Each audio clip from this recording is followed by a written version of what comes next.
ஒருங்கிணைந்த சுவிசேஷம். எழுதியவர்கள் மத்தேயு, மாற்கு, லூக்கா, யோவான். தொகுத்து வாசிப்பவர் உங்கள் அன்பு சகோதரன் NS ஆசீர்வாதம். அதிகாரம் 23. 12 அப்போஸ்தலர்களை தெரிந்தெடுத்தல். அந்நாட்களிலே அவர் ஜெபம் பண்ணும்படி ஒரு மலையின் மேல் ஏறி இரா முழுவதும் தேவனை நோக்கி ஜெபம் பண்ணி கொண்டிருந்தார். பொழுது விடிந்தபோது அவர் தமக்கு சித்தமானவர்களை தம்மிடத்தில் வரவழைத்தார்.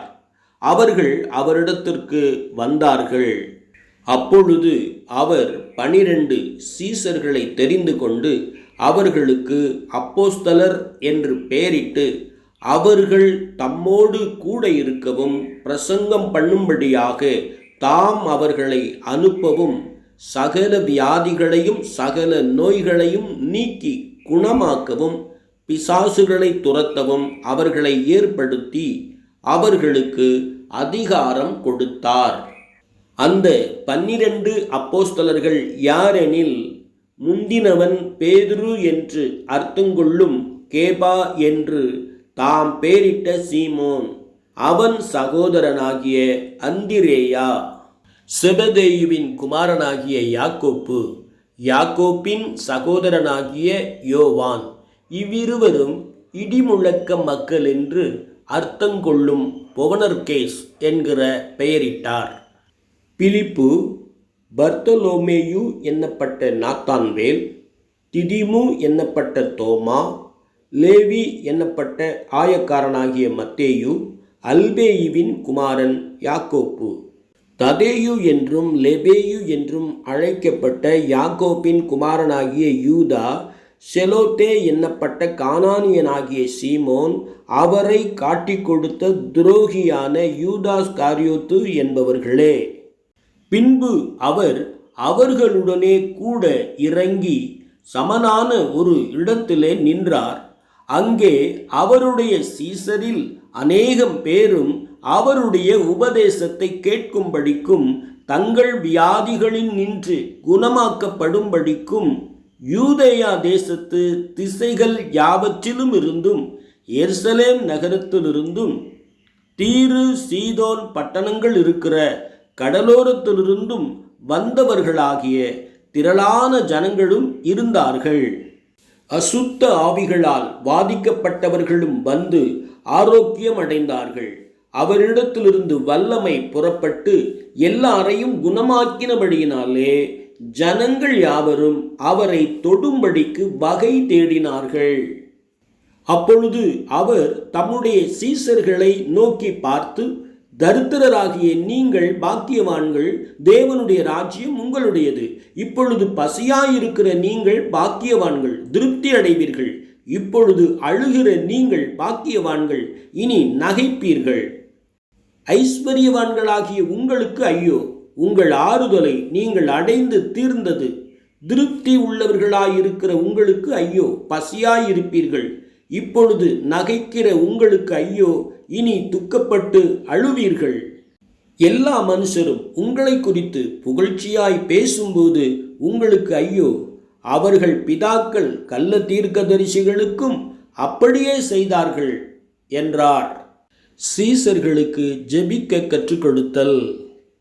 அவர் ஒரு இடத்தில் ஜெபம் பண்ணி முடித்த பின்பு அவருடைய சீசரில் ஒருவன் அவரை நோக்கி, ஆண்டவரே, யோவான் தன் சீசருக்கு ஜெபம் பண்ண போதித்தது போல நீரும் எங்களுக்கு போதிக்க வேண்டும் என்றான்.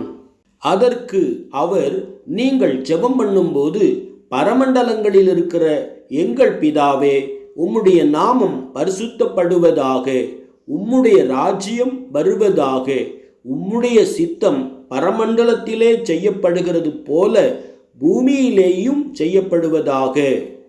எங்களுக்கு வேண்டிய ஆகாரத்தை அன்றன்றும் எங்களுக்கு தாரும். எங்களிடத்தில் கடன்பட்ட எவனுக்கும் நாங்கள் மன்னிக்கிறது போல எங்கள் பாவங்களை எங்களுக்கு மன்னியும். எங்களை சோதனைக்குட்பட பண்ணாமல் தீமையினின்று எங்களை இரட்சித்து கொள்ளும். ராஜ்யமும் வல்லமையும் மகிமையும் என்றென்றைக்கும் உம்முடையவைகளே, ஆமேன் என்று சொல்லுங்கள். மனுஷருடைய தப்பிதங்களை நீங்கள் அவர்களுக்கு மன்னித்தால் உங்கள் பரமபிதா உங்களுக்கும் மன்னிப்பார். மனுஷருடைய தப்பிதங்களை நீங்கள் அவர்களுக்கு மன்னியாதிருந்தால் உங்கள் பிதா உங்கள் தப்பிதங்களையும் மன்னியாதிருப்பார் என்றார். பின்னும் அவர் அவர்களை நோக்கி, உங்களில் ஒருவன் தனக்கு சிநேகிதனாயிருக்கிறவனிடத்தில் பாதி ராத்திரியிலே போய், சிநேகிதனே, என் சிநேகிதன் ஒருவன் வழி பிரயாணமாய் என்னிடத்தில் வந்திருக்கிறான், அவன் முன் வைக்கிறதற்கு என்னிடத்தில் ஒன்றுமில்லை, நீ 3 அப்பங்களை எனக்கு கடனாக தர வேண்டும் என்று கேட்டுக்கொண்டான். வீட்டுக்குள் இருக்கிறவன் பிரதி உத்தரமாக, என்னை தொந்தரவு செய்யாதே, கதவு பூட்டியாயிற்று, என் பிள்ளைகள் என்னோடே கூட படுத்திருக்கிறார்கள், நான் எழுந்திருந்து உனக்கு தரக்கூடாது என்று சொன்னான். பின்பு தனக்கு அவன் சிநேகிதனாயிருக்கிறதின் நிமித்தம் எழுந்து அவனுக்கு கொடாவிட்டாலும் தன்னிடத்தில் அவன் வருந்தி கேட்கிறதின் நிமித்தமாவது எழுந்திருந்து அவனுக்கு தேவையானதை கொடுப்பான் என்று உங்களுக்கு சொல்லுகிறேன். ஆதலால் மனுஷர் உங்களுக்கு எவைகளை செய்ய விரும்புகிறீர்களோ அவைகளை நீங்களும் அவர்களுக்கு செய்யுங்கள், இதுவே நியாய பிரமாணமும் தீர்க்க தரிசனங்களுமாம்.